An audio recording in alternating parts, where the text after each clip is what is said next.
Bien, un poco para rellenar este momento.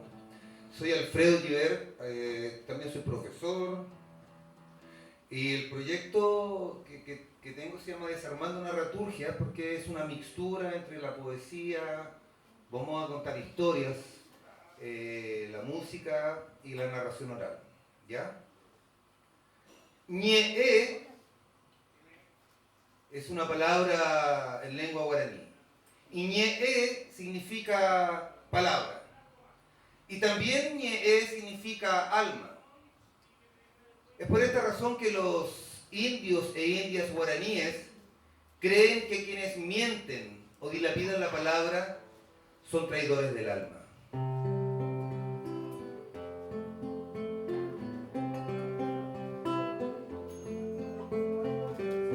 Simón Valentine busca en vano la palabra que se le escapó antes de decirla. Simón Valentine busca en vano la palabra que se le escapó. Sí, justo, pero justo antes de decirla. ¿A dónde habrá ido a parar esa palabra que Simón Valentine tenía ahí en la punta de la lengua y que se le escapó antes de decirla? ¿Qué pasa con esas palabras? ¿Serán palabras perdidas? Esas palabras que teníamos ahí, la tengo aquí en la punta de la lengua, pero se me escapó antes de decirla. ¿Habrá algún reino para las palabras perdidas tal vez? ¿O habrá algún lugar donde las palabras perdidas dialoguen perdidamente? ¿Y qué me dicen de esas palabras que teníamos que decir? Esas palabras que debíamos expresar y no lo hicimos por miedo al que dirán, al ridículo o a quedar vulnerables. ¿Les ha pasado eso alguna vez? Y esas palabras que no teníamos que decir y producto de nuestra emoción desbordada, las vomitamos y después nos arrepentimos. ¿Qué pasa con esas palabras, queridos y queridas?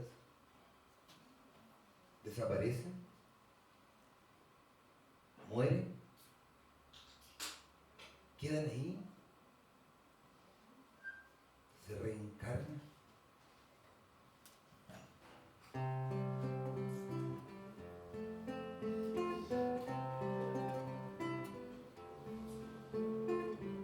Simón Valentine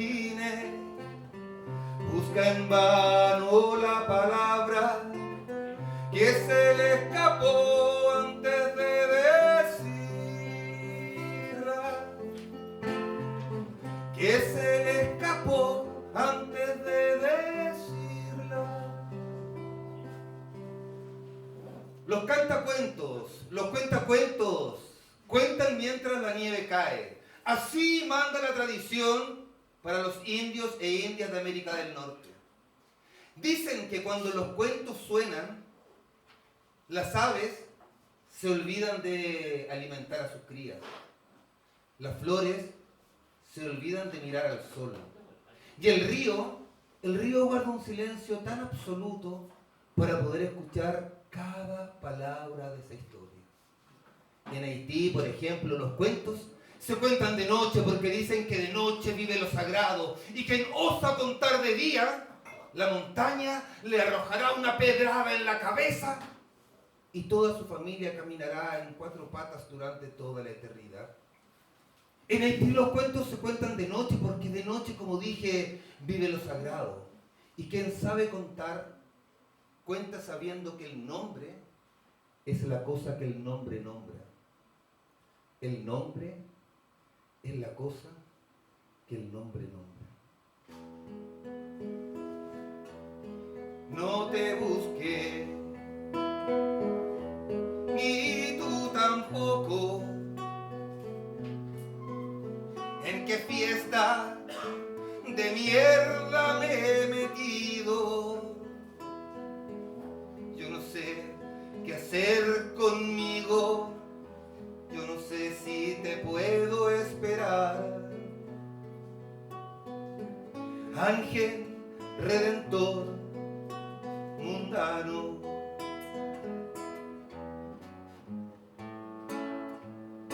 Ay, ay, ay, ay, me convertiste en santo. Yo no sé qué hacer conmigo, mejor me voy a un descanso. ¿Por qué demoraste tanto en llegar? ¿Qué te pasó? Hacía mucho tiempo que te estaba esperando. Mucho tiempo que estaba esperando encontrarme contigo.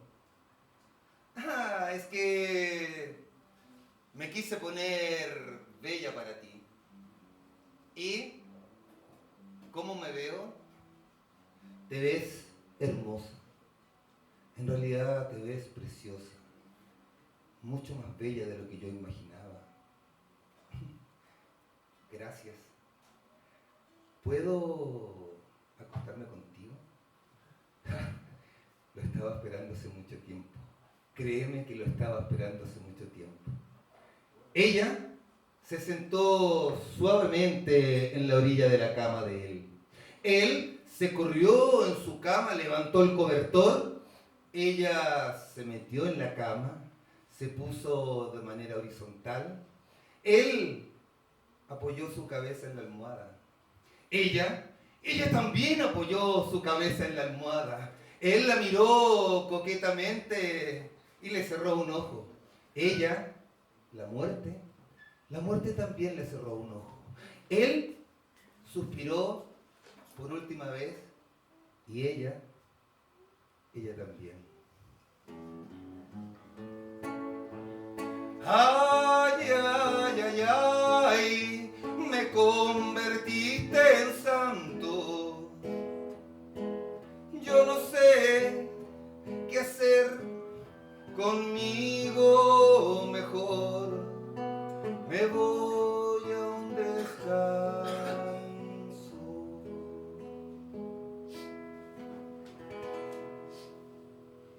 Yo no cuento por contar ni por tener buena voz. Cuento porque la palabra tiene sentido y tiene razón. Y no es palabra de ricos ni cosa que se parezca. Mi cuento es de los andamios para alcanzar las estrellas. ¿Por qué? Porque el cuento tiene sentido cuando palpita en las venas del que morirá contando verdades verdaderas y no lisonjas fugaces, ni mucho menos famas extranjeras, sino el cuento de una alondra desde el fondo de la tierra. Porque allí donde todo llega y donde todo comienza, cuento que ha sido valiente, siempre será una palabra nueva. Yo no sé por qué mi Dios le regala con larguezas sombreros con tantas cintas a quien no tiene cabeza. ¿Para dónde va el güey que no haré? ¿Ah? Respondan con prontitud, porque si no tienen la contesta, preparen el ataúd.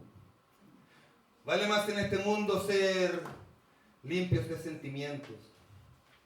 Muchos van de ropa blanca y Dios me libre por dentro.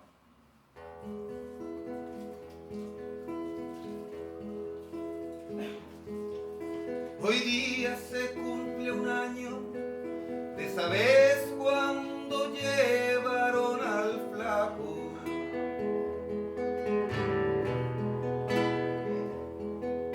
Lo fueron a buscar a las 3 de la madrugada y bien armado.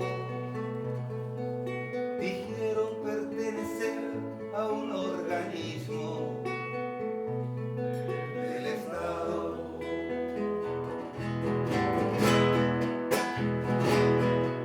A golpes de culatazos lo sacaron de su casa maniatado. Iba lleno de coraje, la mirada desafiante y frente en alto. Luego le aplicaron lo de siempre,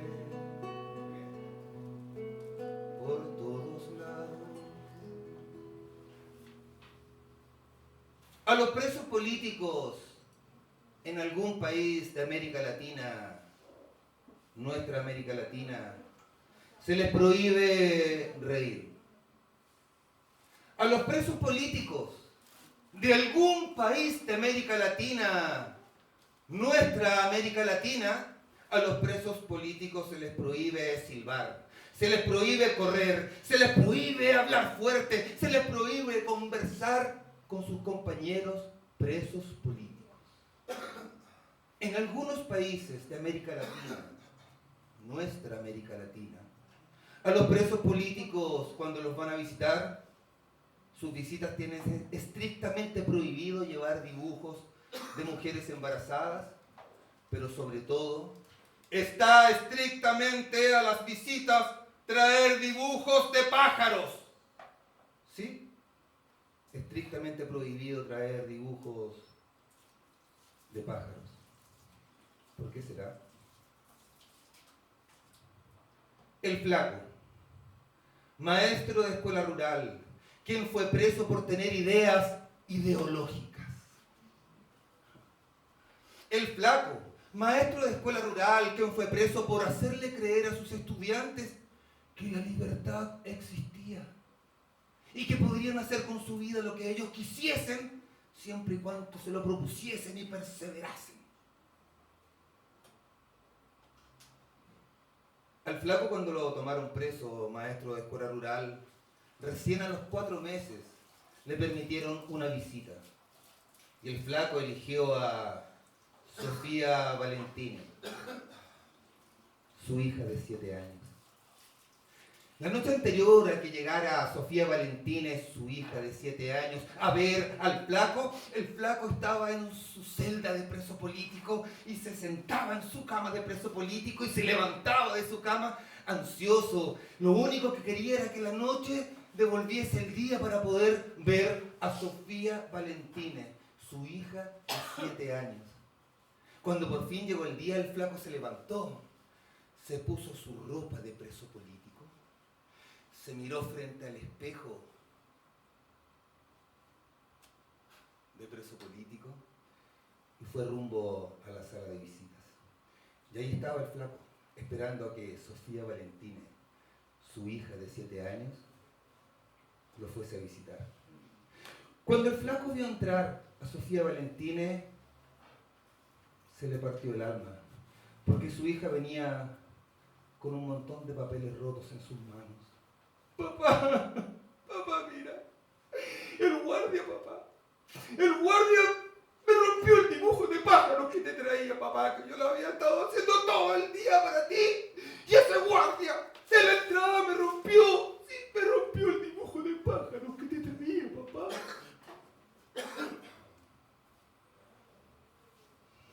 El Flaco de haber estado por lo menos unos 5, 6, 7, 8, 9 días escuchando y teniendo esa imagen de su hija con un montón de papeles rotos en sus manos.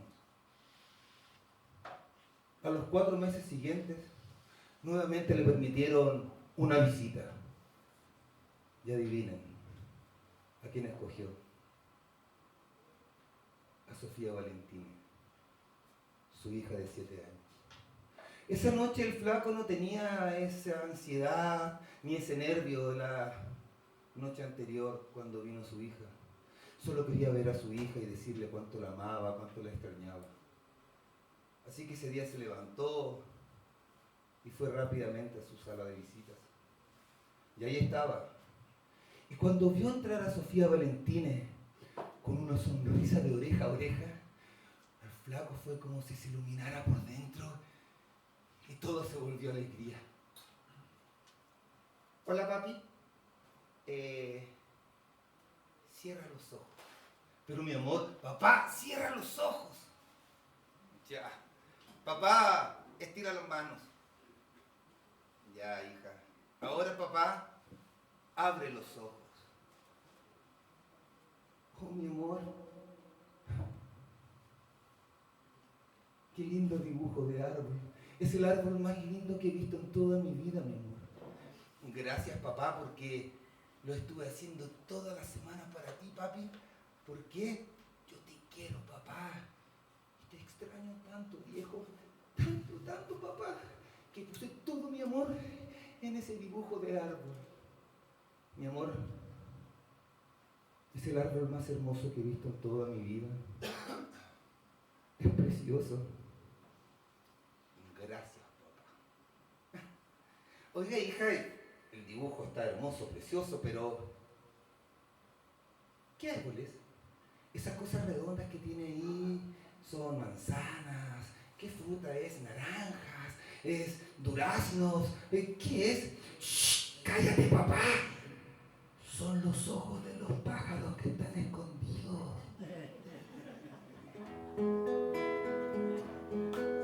En las murallas del barrio escriben su nombre ahora los muchachos. Y más de alguna vecina le ha prendido una velita a su retrato. Los niños en una esquina están jugando a ser el flaco. Los niños en todas partes están jugando a ser el flaco.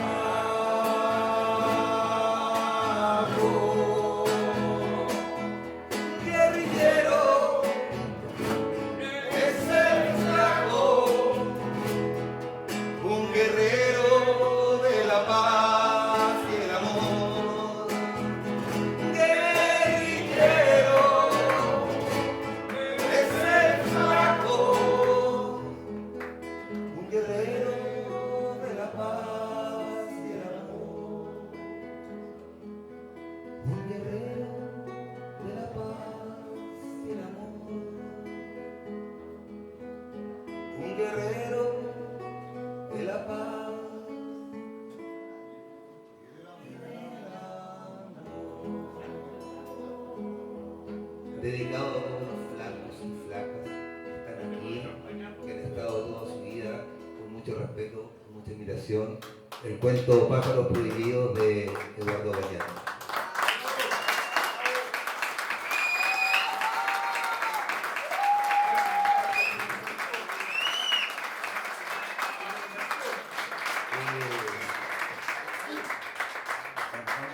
Digamos el último, estamos ya. ¿Sí? A los cantores que siempre cuando uno se pasa un poco. Ya, ahora el cuento que les voy a contar es un cuento de Javier Villafañe, que lleva, su título original se llama Los ancianos fieles. Pero desarmando narraturgias, hace una adaptación de este cuento y le pone por nombre La historia de mi abuela, punto suspensivo, y el mariposón. Llámese mariposón a la mariposa nocturna que vuela en las noches en torno a la luz. Ya, así que con mucho cariño me despido con este cuento. Que dice así.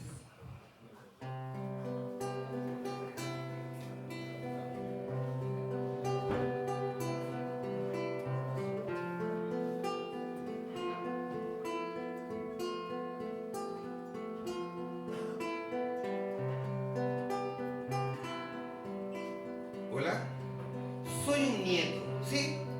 Soy un nieto como cualquiera de las personas que está acá, que alguna vez fue nieto o nieta. Un nieto que tiene una abuela muy especial. Mi abuela era tan especial, que había días en que mi abuelita se levantaba y se comportaba como una mujer de 85 años que tenía según su fecha de nacimiento. Pero había otros días en que mi abuelita se levantaba y se comportaba como una niña de 5 años. Había días en que se levantaba y se comportaba como una adolescente de 15 años, de 25 años, de 40 años, de 100 años, de 1 año. Mi abuela tenía una especie de máquina del tiempo en su interior. Y incluso había días en que se levantaba con una mirada especial y los adultos de la casa decían: ¡ah, ya se levantó la abuela con esa mirada perdida! Yo era chico y en ese tiempo uno no le contestaba a los adultos, pero por dentro decía: con esa mirada perdida, con esa mirada perdida. Me daba tanta rabia, porque mi abuela, cuando se levantaba con esa mirada, lo que hacía era viajar en su interior, en sus imaginarios libres, y recorrer los mundos imaginarios más bellos que había. Y cuando esa mirada la conectaba con la mía, se los prometo que sin decir una palabra, me contaba todos esos mundos. Cuando yo era muy chiquitito, mi abuelo falleció, mi mamá, mi hermana mayor y yo nos fuimos a vivir a la casa de mi abuela. Mi abuela tenía esas casas grandes, con muchas galerías, y ella tenía su pieza allá al fondo, a la izquierda. Y nosotros, con mi mamá y mi hermana, como por un acto ritual, todos los días, a la hora de las 11, partíamos a la pieza de mi abuela. Partíamos los tres ahí. Mi abuela había días en que nos hablaba, y había días que el silencio inundaba esa habitación. Mi mamá la sentaba y le cepillaba el pelo con tanta ternura, con tanto amor, que había momentos en que mi abuelita hacía así como cuando uno le soba el lomo a los gatitos. Mi hermana mayor abría los cajones y sacaba todas esas antigüedades, esos muñequitos de loza, y armaba unas historias fantásticas. Y yo siempre me iba directo a los 3 álbumes de fotografía que tenía mi abuela. Esos álbumes con esas fotos quebradas, café, que de repente había un espacio vacío que algún familiar se había llevado esas fotos. Y que tenían ese papel blanco, ¿se acuerdan? Un papel muy delgadito que a veces se quedaba pegado en las fotos. Miren, yo me conocía esos 3 álbumes de memoria, pero cada vez que abría uno de esos álbumes, se los prometo que era como que me empezara a contar la familia la historia por primera vez. Mi abuela decía que tenía un secreto para espantar al mariposón. Y ahí estábamos todos, hasta que llegaba...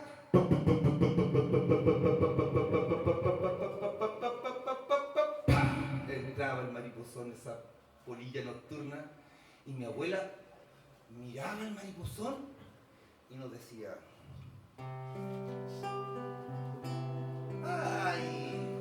Otra vez ha entrado el mariposón.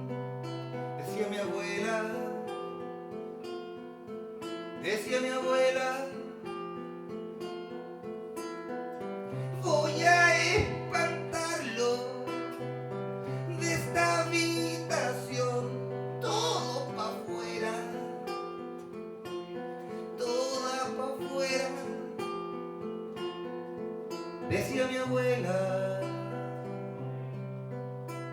Y era en ese momento en que teníamos que salir cascando de la pieza. Mi mamá le llevaba de la mena a mi abuela porque decía: eso a tu abuelita la hace feliz. ¡Ya llegó este mariposón! Y ustedes saben que para poder espantarlo debo ocupar el secreto de la abuela. Así que, hija mía, muchas gracias por peinarme. Muchas gracias, nieta querida. Y muchas gracias, mi flaquito crespito más lindo regalón. Que era yo. ¡Pero fuera! Mi abuela cerraba la puerta con llaves, bajaba las persianas de las ventanas, tomaba un tocadisco antiguo que no servía para nada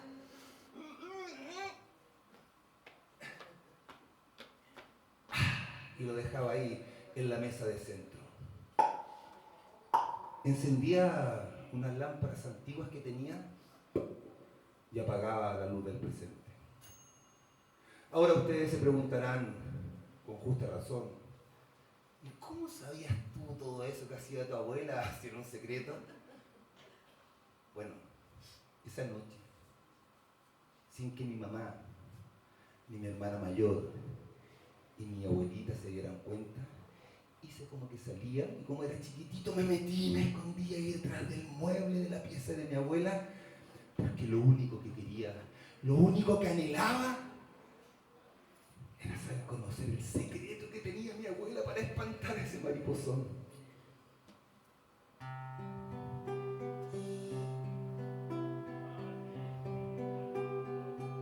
Mi abuela miraba al mariposón. El mariposón miraba a mi abuela. El mariposón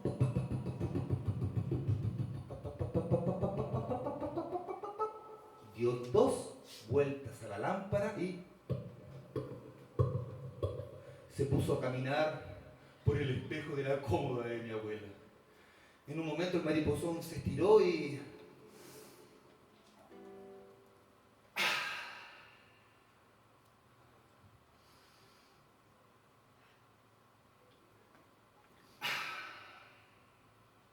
se sacó las alas.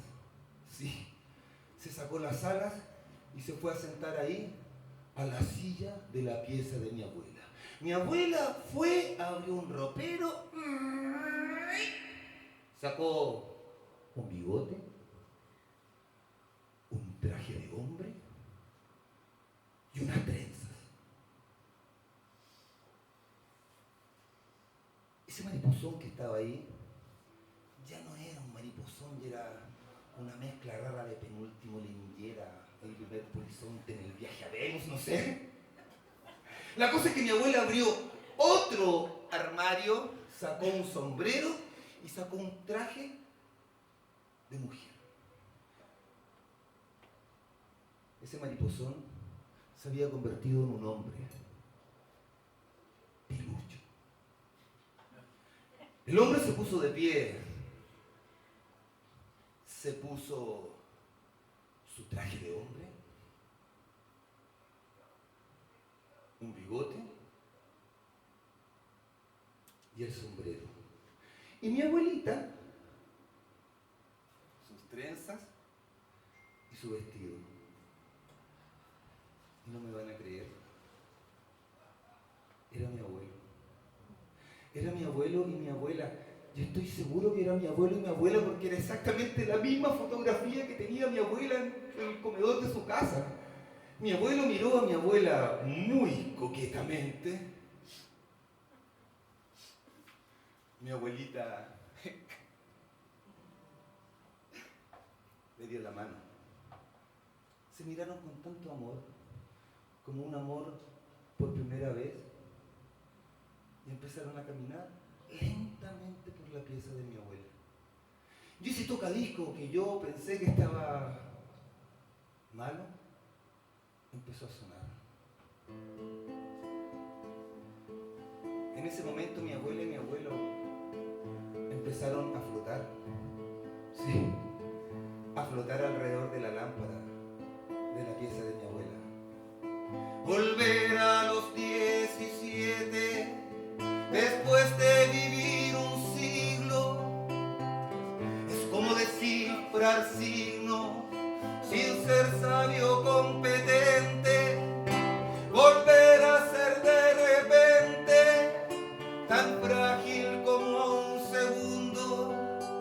Mi abuelo con mi abuela danzaban, bailaban alrededor de la lámpara y cada cierto tiempo se detenían, reían, se besaban para seguir danzando y bailando y flotando alrededor de la lámpara de la pieza que tenía mi abuela. Ese era el secreto que tenía mi abuelita para espantar al mariposón. Ese era el secreto que tenía mi abuela para espantar al mariposón. Pero ¿saben qué? Nunca se lo conté a nadie. Y nunca se lo conté a nadie porque era el secreto de mi abuela, punto suspensivo, mi mariposón. Esa fue la historia en esta ocasión de mi abuela,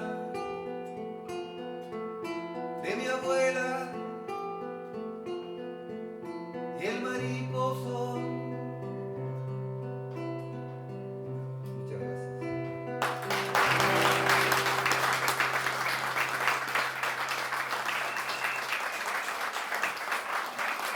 Muchas gracias. Muy lindo empezar.